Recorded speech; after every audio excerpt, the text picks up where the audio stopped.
I am very excited to share with you our special guest for today. Lauren Bennett McGinty is a Gusty grad, which I always find very exciting.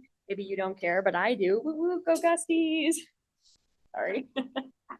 Um, she was appointed by Governor Tim Walz to be the executive director of the Explore Minnesota Tourism Office. And she has 13 years worth of experience in business leadership. And wearing her hat as the executive director of Explore Minnesota Tourism, it is her goal to make Minnesota a top 10 state for places to live, play, and work. And so I'm very excited to be able to pass the proverbial mic on to Lauren, and we can learn from her today. Thank you. Thanks so much, Lacey. And thanks to everyone for having me today. Yes, go Gusties. We're everywhere, right? I love to find more Gusties. So I'm gonna quick share my screen and then we can kind of get started here. Right. Okay, hopefully everybody can see that. All right, so yes, just giving an update on Explore Minnesota, who we are, what we do, and then I'll take some questions at the end. So who is Explore Minnesota?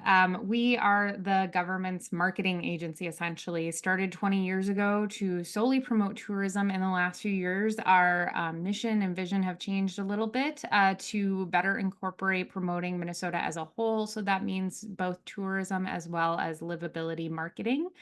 Recently, if you've been paying attention to the news or the legislative session, which I know has probably been slightly exhausting for all of us. But Explore Minnesota recently also added a film board to our list of things that we do. So essentially, we like to say that we are the marketing office for the state of Minnesota, and we are here to celebrate and tell the stories of all of the different places and activities that we have to offer, and really put Minnesota on a national and international stage.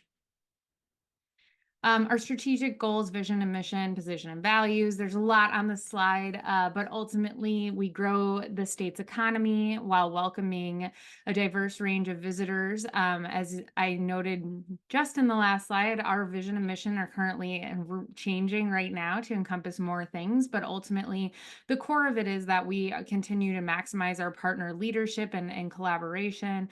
We, of course, foster state stewardship, which I think aligns really well with this group. And then ensure organizational excellence just means that we take care of our people and work with them to grow and succeed in the agency and help the agency succeed. So our mission currently is to grow Minnesota's economy by welcoming all through innovative and inclusive marketing, storytelling, and industry partnerships. But we also want to be able to welcome everybody to not only visit here, but to live here, work here, shoot a movie here, recreate outdoors here. We have a lot going on. So we welcome everyone to be a part of it. So why does tourism matter in Minnesota? I think a lot of people see tourism as sort of just the fun engine, but tourism is so much more than that, and it really deeply contributes to the state's economy. And we sort of put our arms around all of the facets of that, you know, whether it is outdoor recreation businesses or hospitality businesses, whether it's getting a hotel room somewhere or even staying at a state park. That's all tourism, and it all contributes to the local economy. So we have an over $22 billion annual economic impact and have 272,000 jobs in the state of Minnesota. And our most recent data shows that we welcome 76.6 million visitors to Minnesota. And that's through auto traffic as well as air travel. And it's from all over the world as well as regionally. So we do a lot of work. For every $1 we spend on tourism marketing in Minnesota, especially from our $4 million campaign in 2023 last year, it returned $25 in state and local taxes and $252 in traveler spending. And of course, that big economic number there, $2.2 billion in state and local taxes are generated from tourism alone. And we also save you money. So the more tourism happens, the more we save you money. Now, of course, we're always aiming to be responsible and sustainable with tourism. And so we monitor that closely. But tourism also means you getting out, traveling the state, and experiencing things here for yourself too. But ultimately, it saves your household $985 per year, which is something that we like to tout because I think people don't realize that impact. So how are we among our neighbors? I think we can all say that Minnesota is the best. We all know this, but it might not necessarily be true when it comes to statistics. So Minnesota's budget is about the middle of the pack when you compare it to our sort of our regional area, especially sort of counting Colorado and Montana and Missouri. Those are part of the 9-state region. And in our last legislative session, not this most recent one, but the one prior, we got our budget. We did sort of stack up better. We went from 9th place to 5th place. So we're working on it. And I think the governor's office is really good at recognizing how important tourism is to the state and why we need to fund it. But the funding still is mostly one time. So a lot of the projects we're working on now, including our livability, talent attraction, and business attraction marketing, is just one-time money. So we work really hard to talk about the importance of all of these programs on a regular basis with the legislature, even if we don't have a bill up. But it's really important to just keep reminding people how we contribute to the economy. So we are working on kind of moving up that chain there and getting toward the top. But we can only do that if we are really good at our jobs and talk about how great Minnesota is. Which leads to my next slide, talking about Minnesota everywhere. And we've taken a really interesting approach this year to our marketing. It's totally new for us. It's just something that we honestly needed, a refresh of the Minnesota brand. And we have had a lot of success. So in 2023, we had our highest website visits ever. We also placed on significant number of top 10, top 15, 20, top 20 lists for things to do throughout the country. And then our Instagram page has 239,000 followers, third highest among competitor states. And we also try not to brag too much about this, but we do have more social media followers than the governor. So we take that as a win because we can at the same time be promoting his activities as well. But our market locations are pretty typical. Most Midwest states will market, especially states with our budget, will market to their drive region. So those are folks who take a car to get here. We do a lot of international marketing, primarily in Western Europe. So the UK, Germany, and Scandinavian countries for the most part, but we also work in Japan and South Korea and have a few other one-off projects with Italy and some other countries as they come up. So we are trying to be more places.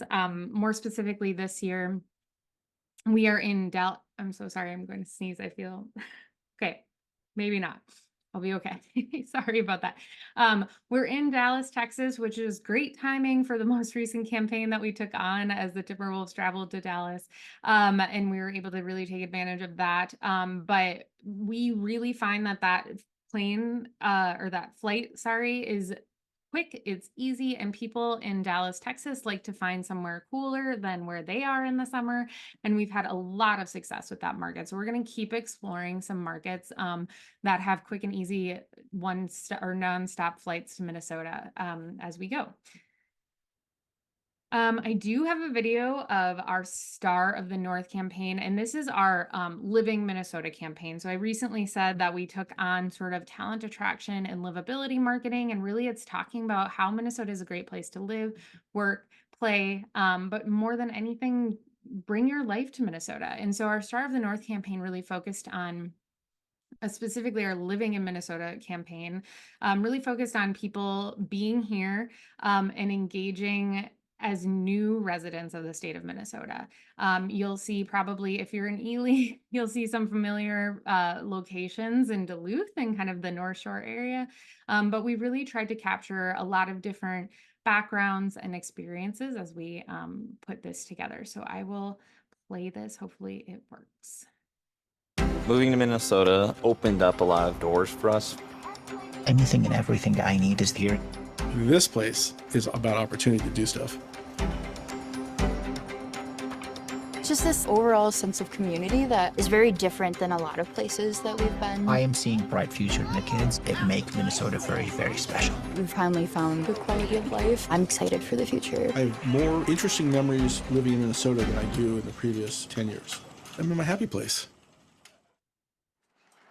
Yeah, so each of those videos, that's our sort of quick 30-second video, but we did take all of those stories and turn them into long form videos. And many of you might be asking, why would you do that? Isn't attention span completely shorter than it ever was before? It is true, but we also find a lot of people more interested in those storytelling moments. And so we do drive people to these longer stories where each of the stars in our videos can tell their story a little bit more in depth about what their job is and why they chose to live in Minnesota and what they love about it. So this all follows under the umbrella of Explore Minnesota for Business, but primarily it's not just about business. It's really about the economy of Minnesota, the people of Minnesota, building communities here. And we really wanted to own this opportunity at Explore Minnesota versus another part of the state government, because we felt that being the people who already talk so much about how great Minnesota is, we could do that even more so and in a really fun way that is not super clinical and super business focused. So, we worked really closely with Deed and the governor's office to bring this to light. And we know that at the time that this bill went into reality last summer, we were one of 24 other states who have livability talent attraction marketing with their tourism department. So essentially it means that we know how best to talk about how great Minnesota is, and we continue to do that every day. So we do interchange a lot of the stories. So if you're visiting here, and our tourism campaigns focused primarily on bringing people here who had never been here before, and they wanted to find surprise in the work or in the sites and locations. So we wanted to sort of bring that joy and surprise together in this campaign as a whole. Explore Minnesota for Business, like I said earlier, is one-time funding. We have $11 million for 2 years. And right now we are currently working on keeping that phase 1 going. So that's talent attraction, livability, just kind of overall the experience you have in Minnesota. Phase 2 is much more focused, much more niche, working really closely with Deed there to attract new businesses to the state of Minnesota, or existing businesses expanding in the state of Minnesota.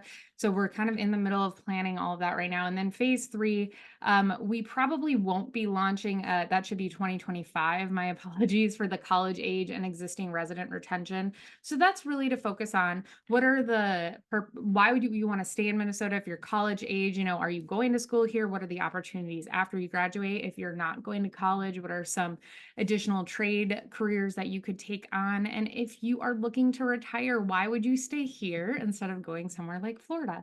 So we're going to be working on that next year. And hopefully as we kind of get through the legislative session, this funding will become permanent. And as you can see, these markets are a lot different than our existing markets. We have a very different strategy here to hit people in career paths that make the most sense for the type of jobs that we need to fill here in Minnesota.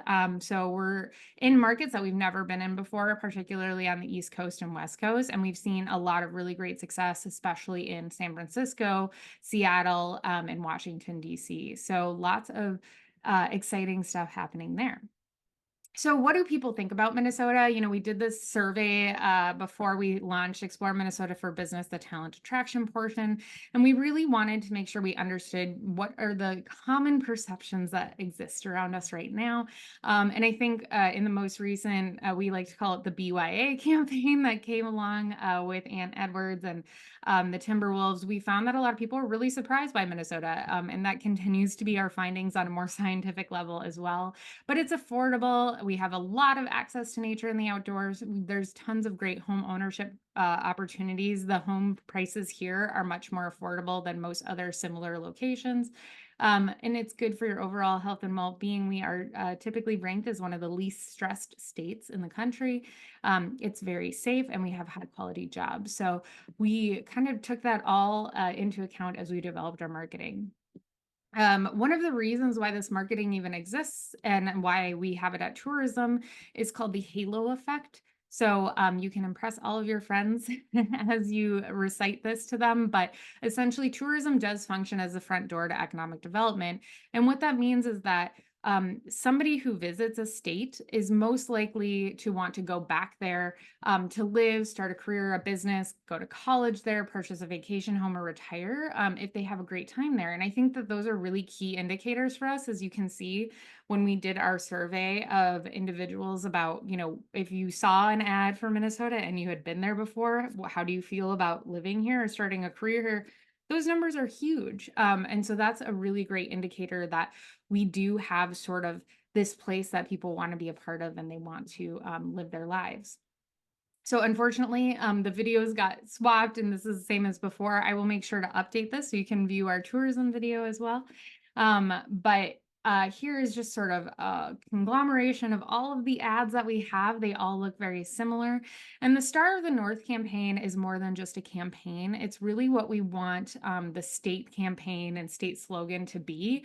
We are working with other government entities to kind of talk more about ingraining this Star of the North concept into the work that we do, because Minnesota is the Star of the North. We have a lot to offer here, as you can see, whether you are living here and working here or you're just coming to visit, we're kind of that star, the beacon for people, especially in the Midwest, but from all over the country as well. And we really wanted to make it feel down to earth and grounded and fun and just a great place to be a part of a community. And so here's a little bit more on our brand positioning. And again, we're really working hard with other state agencies to incorporate this more. The concept comes, we thought Land of 10,000 Lakes is interesting, but does it really talk about Minnesota as a whole and all of the things that we have to offer? Not necessarily, right? That's more about recreation. It's more about sort of a cheeky phrase that we all know. But I think Star of the North really allows this branding to kind of position itself across all of the different things that we do really well in Minnesota. And we're really hoping that it gets incorporated into a lot of other things at the state. But, when you hear Star of the North, we want you to think Minnesota. And with that, that's my whole presentation. I know it's quite brief, but I'm open to any questions that you all have about any of the things that we're working on.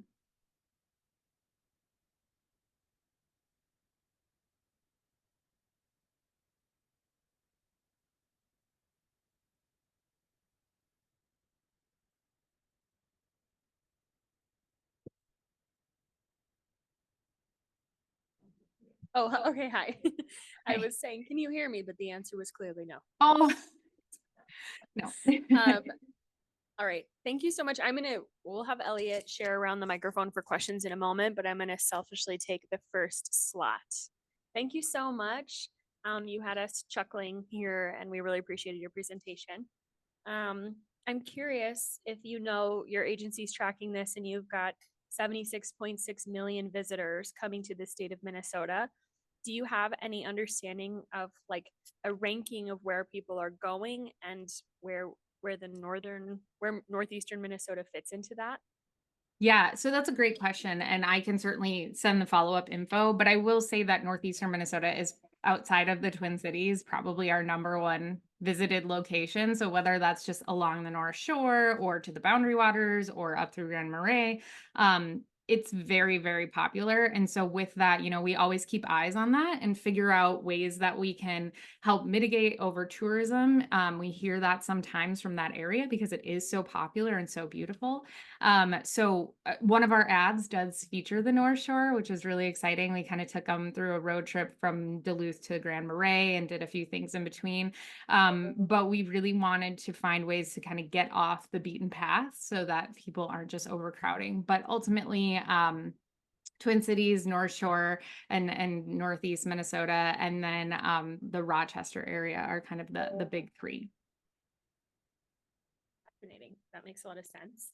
And then I have one more question. Well, that I'll ask for now. I have more for later, of course. But so you talk about Explore Minnesota Tourism as being, fundamentally a marketing agency, and you yourself have so much marketing experience. As a marketing professional of such high caliber, do you have any advice you would give to people who are amateurs in the marketing world, right? We've got a lot of nonprofit organizations, new businesses, people trying to hustle and do good work around here. Are there any particular marketing tools that you think are very user friendly, or just advice you would give to someone who, again, is very much at the amateur level? Yeah, I think that's a great question. I mean, so much of what we do is just consuming what's going on around us. And I don't necessarily mean just social media. I mean, paying attention to your competitors and what they're doing. I would also say that, find your differentiation factor. That's the biggest part. We're doing something different in Minnesota. We truly do believe that Minnesota has something for everyone. And I know a lot of places say that, but when it comes to things like accessible vacations or cultural experiences or even really great food, like we have all those things here. And so doing a little bit of work on figuring out your identity and who you are and what makes you different than a competitor, I think is really important. And then finally, just have fun. I think so much of us focus our marketing on, okay, this is a formula and we know that we have to target certain people, but really, if any of you have seen the BYA stuff that we've been doing, that was a really calculated risk that we took, and it's been fun, and our staff is really engaged in it. And I think just finding ways that you can sort of be a little bit bigger than yourself and a little bit bolder. We're Minnesotans, right? We're not good at that. I will be clear. We are a humble bunch. So find ways to be a little less humble about what you're doing and make it fun for yourself, and it'll be fun for everybody else too. Yeah. Do people know the BYA? But it's the Bring Ya Ass Timberwolves thing. Now you know. Okay, yeah. Have raise your hand if you've been tracking the BYA Bring Ya Ass. Okay, it's been all over my social media, so congratulations, Lauren. All right, so people in the crowd, if you have a question, Elliot will come to you and share the little Zoom mic. Raise your hand if you have a question. That corner there. Yep. One moment, Lauren. Just one moment. No problem. Hi. So one of the biggest challenges I'm sure you have is, how do you overcome people's fear of winter? I didn't see a lot of winter scenes, and that's been always one of the things when people say, "How you live in Minnesota? How can you survive a winter?" And it's like, easily. How do you survive the heat? So, That's a great But, question. Yeah. Our surveys, like the number one result is when it's your first go around before you hear or see anything else about Minnesota, the first response is always, "Isn't it really cold there?" Okay, like let's move on. Right? I think that that's kind of where we have to be sometimes with people, because that is the perception. One of the really interesting things we've done in our surveys is actually say, what is your initial impression? And then we say, here are, 10 facts about Minnesota. And then you go back and ask them the same questions, and cold is nowhere near that list. So I think a lot of it is just experiencing Minnesota, whether it's virtually or in person, to understand that. The other piece that we really actually like to do, and ironically did this past winter, is put more money into winter and talk about outdoor recreation when it comes to winter and all of the different sort of I guess, safe spaces in winter, which is like cozy cabins and lodges, places, or even the fact that in downtown St. Paul and Minneapolis, you have skyways. So what are those sort of accommodations that we have for people if winter doesn't really feel right, but they want that coziness? And then I think finally, it's always about telling the story of, it's not cold if you have the right clothing. We do have a guide on our website, which is How to Survive Winter in Minnesota, which is, I think, always consistently one of the top hits on our website. And even more so when we look at the talent attraction and livability marketing items, that is the number one page that people go to. So I think it's just providing them as much information as possible to know that they can survive, because there are 6 million people here who do it all the time.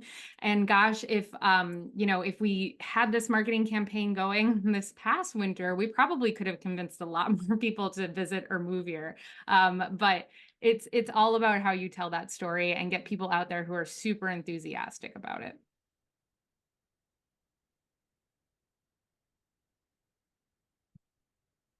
A few questions. I'll refer back to my early career days when I worked for one of the major airlines. I convinced the marketing people to come up here on a canoe trip, and we put it into the monthly in-flight magazine.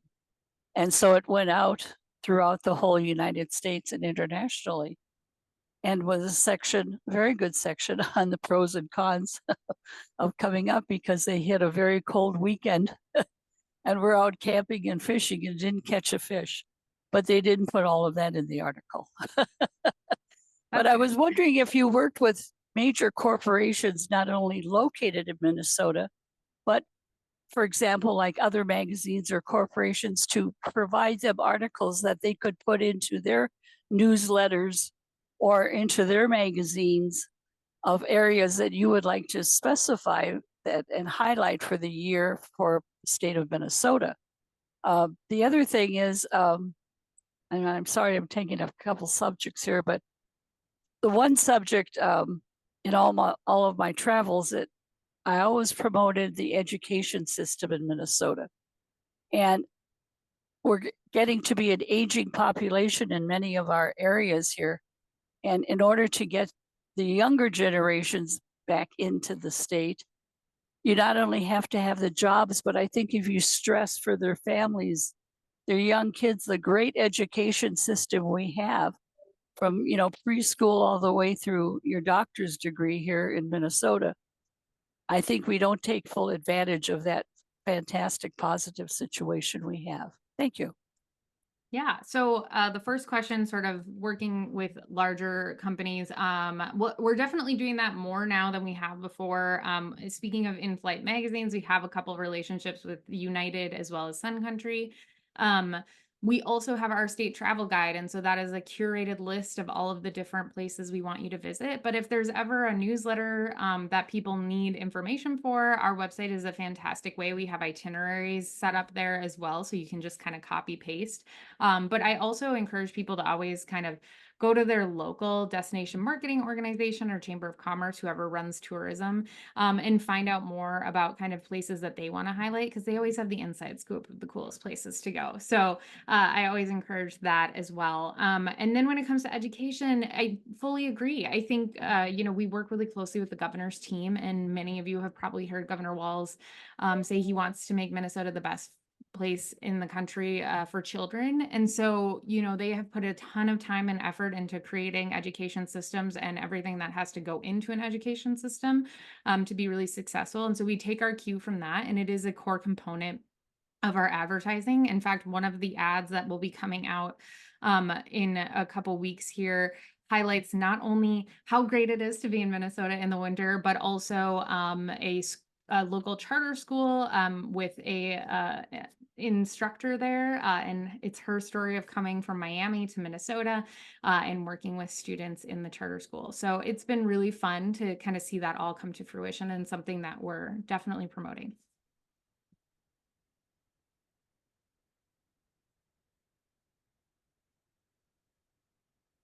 When you mentioned your BYA, there were a lot of puzzled faces in this room. Can you bring up a clip or something to reveal its source, how it got started? I don't have any clip on me right this juncture. I will say how it got started was that a post-game interview after the Timberwolves won the last series, so not the one they're currently in. They beat the Denver Nuggets, and it was with Anthony Edwards and Charles Barkley. And Charles had said, "I haven't been to Minnesota in 20 years," which was wrong. Actually, he had been here in 2019 and he forgot.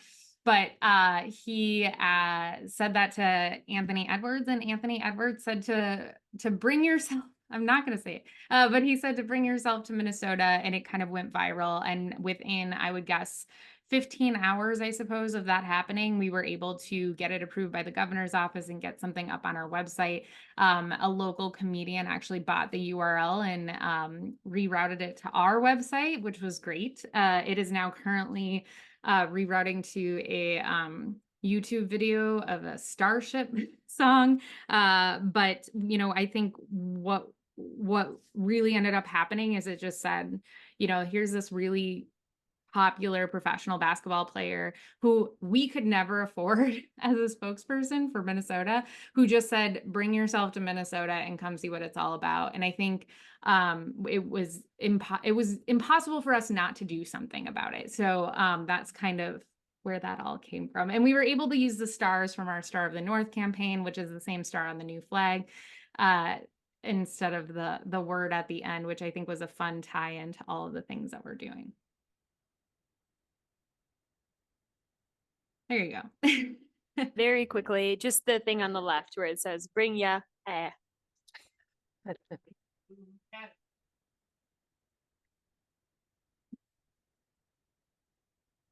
All right, go ahead, Frederica. Could you speak to international tourism? I don't know what % of our tourism from out of state comes from the international world, but not only that, but what we're doing to promote people from different nations to come here. And I guess my special interest is in international hosteling, which is actually national. If the Minnesota Office of Tourism is doing anything in terms of promoting international hostels. Yeah, so internationally, our percentage of visitors is about 5%. So it's not one of the top experiences. And we always have to sort of caveat that with when you are an international traveler to the United States, you often will come to the Midwest on your second or third trip. So if you have done your Disney World and your LA, or your New York, you are coming here after that, which is okay. I think that's fine with us, but we just want to make sure that they pick Minnesota and not a place like Chicago or somewhere else. So one of the things that we do is multi-state and multi-day itineraries. And as much as I think all of us would love somebody to spend 10 to 14 days in Minnesota, it's not necessarily realistic.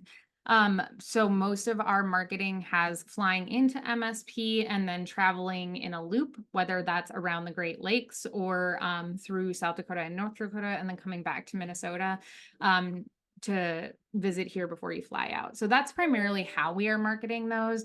I will say our audience internationally is typically older couples. We don't often get families or younger folks, but it is changing a little bit. And then similarly with our Asian visitors, they also kind of want that longer extended trip.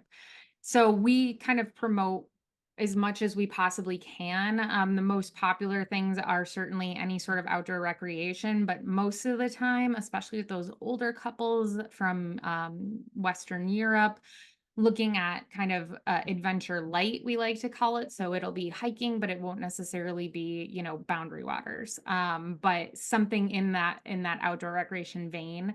We also promote all of the international animal centers, of which you certainly have, and that's been something that we push all the time. People love that.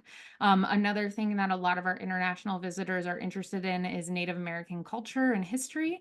And so that is often a stop that we will promote there. And then of course, when it comes to lodging, we promote all different kinds of experiences. Some people really love the sort of 5-star or 4-star hotel experience, but others want like a cozy lodge or a cabin. So we kind of promote all of those different itineraries to people. The international marketing is a little bit harder because you're working with tour operators. So you're sort of pitching itineraries and a list of places versus telling somebody individually exactly where they go. But we do have all those resources on our website as well. I have the mic back here. I'm kind of raising my hand. I am wondering, in your work for business recruitment, getting businesses to relocate to Minnesota or expand, I wonder if you had mentioned Governor Walz's emphasis on making this a place for Minnesota, a place for children, for education of children and children's health. I wonder if you highlight Minnesota as a place for women's health and the protection of reproductive health in Minnesota. I know a lot of other states businesses are hesitant to, they're leaving Texas or hesitant to move to Florida because God forbid somebody in their company would have a miscarriage and then end up getting septic and dying because they can't get the medications and the treatment they need to take care of a pregnancy. So we're sort of an island here in the Midwest, and sending a daughter to college in the state without reproductive rights, or having a woman working in the state, all of us women who are at risk for getting pregnant. I mean, it's a big deal. Yeah, I think it's a great question. One of the harder things I think for us as the agency that we are is to sort of be as open and welcoming as possible while remaining as politically neutral as possible, which is a real challenge. I will say, certainly we do try to emphasize the openness and welcomeness towards LGBTQ plus groups, to women, to people of color, as much as possible in our marketing. One of the stories in our talent attraction pieces was actually about an immigrant family, and the son is on the autism spectrum. And we really and they actually came to us and said they wanted to tell their story.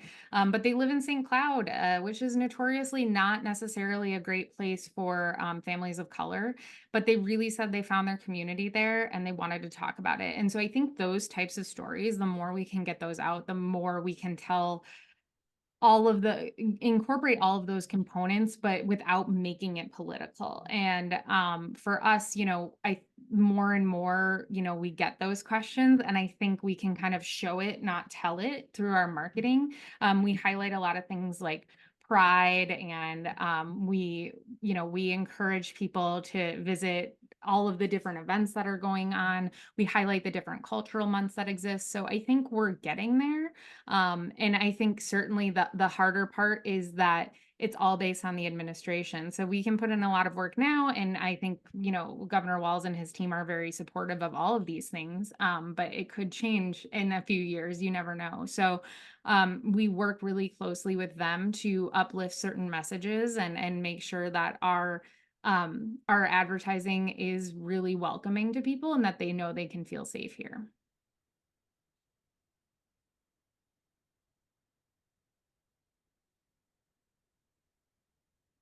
One moment, we're getting another question in the back. How do you promote ecotourism? Like, this is the place to unplug and play, and how much marketing do you do towards those? Like, up here we have bike trails, we have, ATV trails. How do we get, bike riders and people that just want to hike? Do they specific marketing towards those people, or the Dark Sky Initiative? All of that. We're doing all of that, which is great. I think Minnesota, like I said before, is just kind of rich in those aspects. Recently, we did a lot of dark sky pitching, especially around the eclipse. I will say too that the Northern Lights that just happened all around the country really gave us a lift as well, because we said you can kind of see it all the time in Minnesota, which was really fun. And then I think just talking about some of those more silent sports, we do that a lot. I do find a lot of folks are interested in that, especially when it comes to winter. So we're constantly promoting those things. I also want to note that we have the Outdoor Recreation Industry Partnership, which is a joint effort between Explore Minnesota, the IRRR, the DNR, and DEED, and we work together to talk about outdoor recreation, promoting it as an activity, promoting safe and environmentally friendly recreation, as well as kind of supporting the economy around it. So all of the businesses that make up outdoor recreation. And recently, Commissioner Sarah Stroman with the DNR and I started recording a podcast, and it'll launch in June, and it's all about outdoor recreation, getting outdoors more in Minnesota. and all of the different sort of aspects of that. So I bring it up because we just did an episode about Cuyuna and the mountain biking there, and we did talk about Redhead a little bit as well.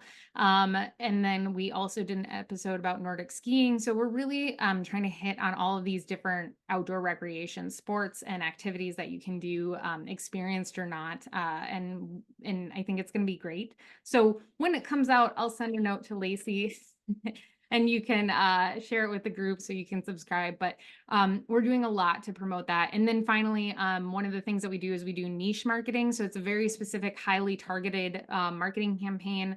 And paddle sports continues to be a really big draw for Minnesota. So kayaking, paddleboarding, canoeing, and we target specific audiences through different publications and digital strategies there. And so you're hitting a very select group of people who are more than likely going to consume that content and then hopefully come to Minnesota. So we do have a lot of outdoor recreation related marketing.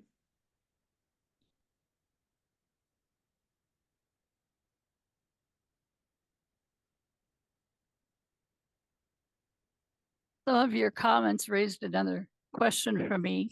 You're curious, we're talking about all the sports and whatever. And I was wondering if you have a special section, for example, to cover the things like the Minnesota Orchestra and the St. Paul Orchestra and the theaters, all the theaters in the Twin Cities and around the state, and all the museums. They all could use help raising funds. And we've got fantastic museums between art museums and history museums, children's museums, museums at the university. I mean, they're just a fantastic thing. And I was wondering if you ever did like a museum tour brochure or section on your website type thing. For those of us who aren't sports minded, activity wise.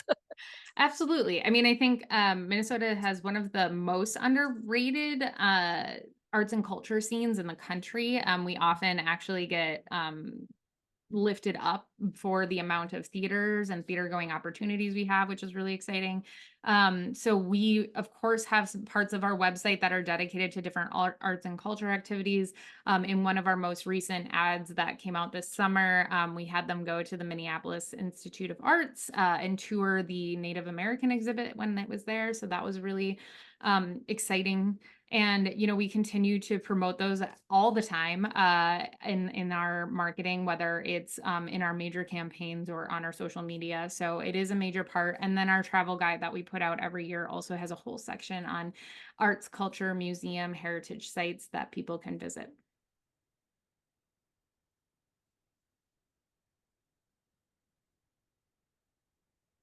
Thank you so much for your presentation. It's been very enjoyable and informative. My question is regarding the survey that you conducted. And I'm just curious, how did you execute such a big task, and how far was your outreach, and was it nationally or internationally? And how did you gather your data? Yeah, we worked with a third party to do that. And we actually ended up working with a group that is regularly on MSNBC for their survey work. So it was quite a bit of money. I will say it's, you know, it's worth it so that you can get a baseline, and it wasn't extravagant by any means, but it was intensive, right? And we didn't do it on our own. We had some people who really helped us with that and help us better formulate, like, what are we trying to find out?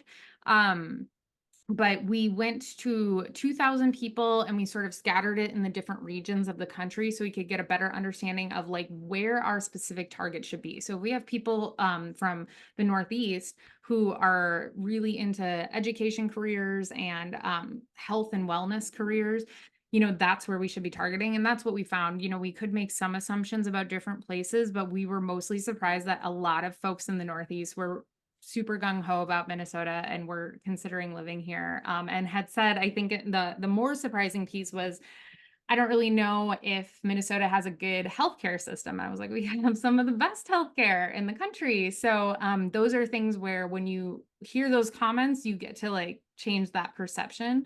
And so we worked with a company to do that and really narrow it. And that's where we were able to kind of find those specific target regions and states and cities to better, make our marketing work for the money that we have.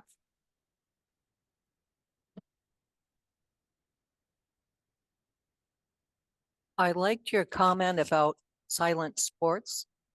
And I'm thinking silent sports to me also means research, admiring nature as it exists. And thank you for mentioning the International Bear Center as well as the Wolf Center. In terms of silent sports, I also think of birding. And I know we have a wonderful group here, the Ely Field Naturalists, who do a lot of sharing of findings of plants, animals, all kinds of cool things, rocks, what have you. And also we have the Ely Folk School, our wonderful folk school that offers classes on birding. They go out and like recently the past few Saturdays. So anyway, I'm wondering what the tourism is doing in promoting those kind of silent, low impact, quote unquote, sports, if you're including that, or do links to places within Minnesota, Twin Cities, and up here for birding and other things. Yep, we definitely talk about birding. We also talk about sort of wildflower experiences as well, because that's a huge component. I know Minnesota has been touted as one of the best places for birding, which is really exciting as well. And so when we do things like that, because it's not necessarily strictly a revenue generating activity, right? Going out into a field and looking at birds or wildflowers doesn't necessarily put money in to local restaurants. So we do like to package those experiences for people and say, here are the best places to go birding, as well as the best hotels to stay in this area and the best restaurants to eat at, because we want them to have the full experience of the community that they're in. But we do certainly promote that. And it makes it pretty easy when you have 5 national or international animal centers in the state. So we definitely talk about birding on the North Shore, but I will say down the Mississippi River on the east side is also fantastic, especially because it's a migration path for eagles. So that's been really fun to see people engaged in that as well. And I can tell you that international travelers love to see bald eagles. So it's been really fun to see that. But we definitely talk about those activities as well, kind of those low impact silent activities. Everyone likes to see a bald eagle, even the people up here. It never gets old, right? Balloons never get old. I'm curious, so I know, and excuse me, I'm sorry, I'm going to claim the last question before we let Lauren go. So I know that as a tourism entity that you're focused on marketing, so you're not necessarily able to actually execute. Sometimes I wonder if there were like a loop of transit that brought people from MSP to Ely, would that benefit our tourism industry?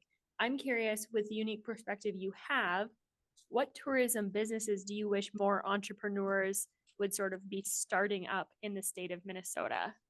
Oh, that's a really good question. I mean, I think to kind of your first point, we do regularly interface with other state agencies about what we call destination development, right? So how are, like, if there is a train from Minneapolis or St. Paul to Ely, what is the impact of that and how could we help support it? So we definitely give input into that. I will say if the Duluth train ever gets made, it's going to be so great for tourism. So that's fantastic. But I think, the business piece of it, I think just being able to open like a restaurant or a shop on a small main street is key. It's key for a community, but it's also key for people who have now shifted in their travel to want to do something a little bit more unique and interesting and kind of see that small community life and really ingrain themselves in it. So whether it's like a brewery or it's a restaurant or a boutique, I think really helping the economic development on a main street of a destination is perfect for any place in the state to invest in. And I think it's worthwhile to kind of engage with your chambers to do that. Thank you so much. And I will say one of our Zoom participants wanted to mention the potential for an overlook at that high point on Highway 169 between Ely and Tower. So if you have contacts with anyone in that destination development world, or I don't know, road infrastructure, all of us are always like ogling over, there's nowhere to, not a place to stop your car.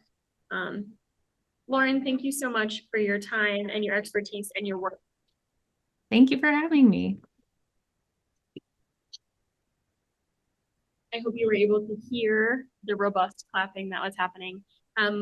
We look forward to learning from you again in the future. And again, we appreciate your time. Have a good day. Yeah, thanks. You too.